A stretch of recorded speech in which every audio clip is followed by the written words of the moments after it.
नमस्ते दोस्तों, मेरा नाम है खुशी पड़ियार। तो आज मैं आपके लिए बहुत ही शानदार रिजल्ट के साथ आई हूँ। कल्याणपुरा में जिला झाबुआ तहसील पेटलावद कल्याणपुरा में आए हैं हम। तो आइए एक आंटी जी से पूछते हैं कि इनको क्या समस्या थी और इन्हें क्या खाया और इनको कितना बेनिफिट मिला है। तो आंटी जी, आपका नाम क्या है और आपको क्या समस्या थी पहले? मेरे को भी कमजोरी में थकान लगती है। अच्छा, तो अब आपको कितना फर्क पड़ा है? पढ़ा और क्या लिया था आपने?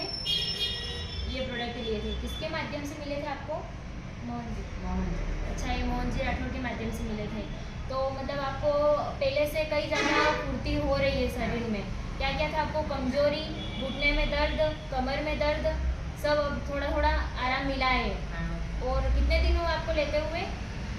5-15 दिन। अच्छा, 8-10 दिन हुए हैं आंटी जी को लेते हुए और इनको बहुत ही शानदार रिजल्ट मिला है फ्रेंड्स। तो आपको लोग बहुत सारे दुनिया में कई सारे लोग सुन रहे हैं, आप उनको क्या मैसेज देना